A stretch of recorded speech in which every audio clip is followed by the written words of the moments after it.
Décembre 1933. Depuis 11 mois, Adolf Hitler a pris le pouvoir en Allemagne. En Espagne, une insurrection anarchiste ébranle le pouvoir dirigé par le centre droit, vainqueur des récentes élections.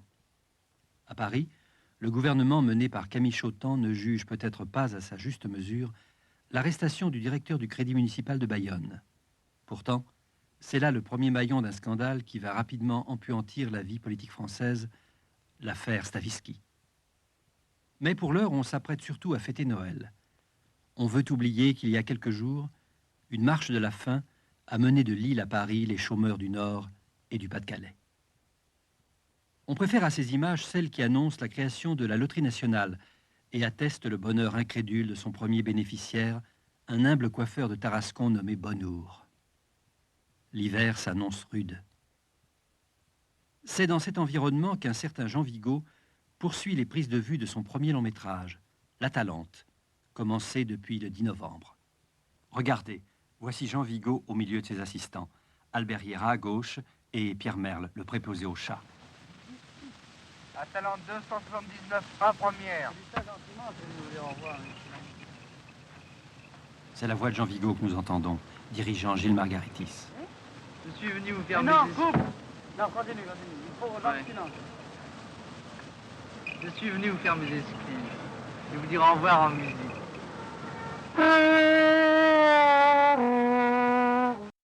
Jacques Louis Nunez, jeune producteur inexpérimenté mais opiniâtre, croit au génie de Jean Vigo, bien que Zéro de conduite, fruit de leur première collaboration, ait été totalement interdit cette même année par la censure, pour sa fronde anarchisante et ses atteintes à l'image des pouvoirs publics, des prêtres, et peut-être aussi pour la fugace exhibition d'un sexe d'enfant.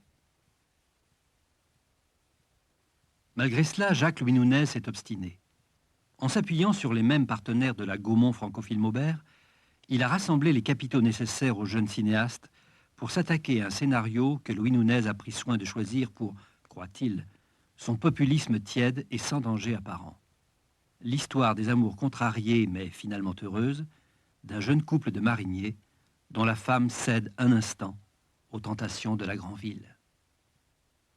Malgré les difficultés nées des conditions météorologiques et de brefs arrêts dus à la mauvaise santé de Jean Vigo, on sait aujourd'hui qu'il est tuberculeux et qu'il mourra de septicémie 8 mois plus tard, le tournage s'achève à la fin de janvier 1934.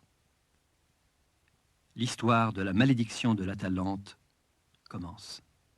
Éprouvé par le tournage, Jean Vigo quitte Paris en février pour un séjour en haute montagne, laissant Louis Chavance achever le montage du film. Il a été choisi pour sa compétence en matière de montage sonore et imposé à Vigo par la production. En avril 1934, le montage définitif est terminé. Vigo, de retour, donne son accord, malgré quelques points de détail qu'il souhaite pouvoir corriger après la présentation du film aux professionnels. Cependant, il doit s'aliter. Il ne se relèvera plus et ne verra plus jamais une image de l'Atalante. Les exploitants unanimes exècrent le style du film dont ils pensent qu'il est propre à faire fuir un public supposé avide de divertissement. Cette opinion rejoint à point celle des distributeurs de la Gaumont Francophile Maubert. Ils demandent au producteur Jacques Louis Nunez de faire opérer d'importants remaniements et coupures. Ce dernier cède. Après l'interdiction de Zéro de conduite, il ne peut plus courir de risque. Chavance réduit le film de 89 à 65 minutes. Il taille dans la musique de Maurice Jaubert et lui substitue en partie des citations du Chaland qui passe, une chanson alors en vogue. On va plus loin. On rebaptise le film du titre même de cette chanson. Le Chaland qui passe, film mutilé de Jean Vigo, sort en septembre 1934 sur les Champs-Élysées. Son ami et assistant Pierre Merle photographie pour lui la façade et le hall décoré du Colisée. Il n'a plus qu'un mois à vivre. Bien sûr, on a voulu travestir l'œuvre en un spectacle de bonne compagnie, visible par tous les publics, mais bien qu'il soit amputé de ses images les plus dérangeantes, le film a résisté et le public frivole n'en a pas voulu. Une presse flatteuse n'empêche pas que l'exploitation du Chaland qui passe, ex-Atalante en exclusivité, cesse après 3 semaines. L'œuvre, le chef-d'œuvre, rentre dans ses boîtes. Il n'en sort qu'en octobre 1940. Le film a été encore une fois remanié par des mains pressées.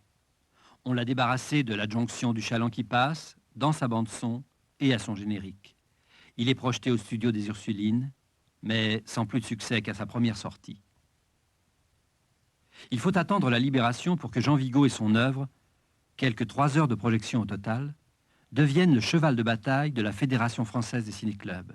C'est plus qu'une réhabilitation, c'est une apothéose, presque une déification. Pourtant, la version de 1940 reste une version tronquée. À partir de 1950, diverses tentatives de reconstitution sont menées, dont l'une par les soins d'Henri Langlois, secrétaire général de la Cinémathèque française, auprès duquel Henri Beauvais, l'un des délégués de la Gaumont Francophile Aubert à l'époque du tournage, désormais distributeur indépendant et détenteur du matériel et des droits, a déposé diverses rushs inédites, chutes et coupes. Cependant, les rares copies, inlassablement projetées, se fatiguent. Le négatif d'origine disparaît mystérieusement. On peut presque dire qu'il y a alors autant d'Atalante que de copies de l'Atalante, sans parler de quelques chalands qui passent, toujours en circulation. C'est en 1985 que Gaumont acquiert Fanfilm 10, la société d'Henri Beauvais, et donc, aussi, le matériel en souffrance de l'Atalante. C'est en 1989 que la société considère qu'il est temps de réparer les injustices et les erreurs du passé, commises d'ailleurs sous d'autres pouvoirs. Mais c'est par un étrange clin d'œil de l'histoire que la résurrection de l'Atalante s'opère à l'abri d'un logo à peine modifié qui présida autrefois à sa tentative de destruction. Gaumont décide donc de reprendre toutes les recherches à la base en commençant par un nouvel examen des éléments confiés à la Cinémathèque française dont on s'aperçoit qu'ils peuvent amener à de remarquables modifications du profil généralement connu de l'Atalante. Début 1990, alors qu'une première restauration a commencé, une découverte capitale est faite au sein des archives britanniques du film. Une copie datant de 1934 et jamais sortie de ses boîtes depuis ce temps, probablement l'une des toutes premières avant le remontage sacrilège, comme en témoignent les poinçons d'origine et l'appellation même du film, l'Atalante. Avec cette copie, nous possédons enfin un maître étalon du film, sinon dans la première version autorisée par Vigo, du moins dans l'une des plus proches. Il nous faut aller à la rencontre du dernier carré des collaborateurs du film, tenter de recueillir auprès d'eux la moindre information qui pourrait éclairer le mystère de telle image à la dérive, de telle séquence apparemment incomplète et cependant si belle qu'il nous semble criminel de ne pas lui faire rejoindre la cohorte de ses pareils. Nous interrogeons Henri Storck, Charles Goldblatt, Pierre Merle, les plus proches collaborateurs et amis. Nous retrouvons Jean-Paul Alphen, l'ultime survivant des 3 metteurs en images. Nous redécouvrons Jacqueline Morland, dont tout le monde avait oublié, parce qu'elle ne figurait pas au générique, qu'elle avait assuré le secrétariat et le travail de script aux côtés de Fred Matter. Et bien sûr, nous allons rendre une visite à Jean Dasté dans sa retraite de Saint-Étienne. Il faut alors commencer à envisager la meilleure méthode pour adjoindre à cette copie référentielle les plans qui vont en faire, nous l'espérons, la copie parfaite, idéale peut-être, celle qui, en tout état de cause, n'a jamais existé, d'un film qu'une étrange fatalité a, depuis sa naissance, condamné à l'atrophie et à la mutilation. Nous ferons cela en sachant que Jean Vigo, dans les circonstances particulières de la réalisation de l'Atalante, ne pouvait tourner ne serait-ce qu'une seule image qui ne servirait pas à l'achèvement de son projet, à la complexité de son discours et de son écriture. Et ce travail, nous le signalerons dès l'entrée de jeu par un nouveau générique qui sera aussi un générique nouveau.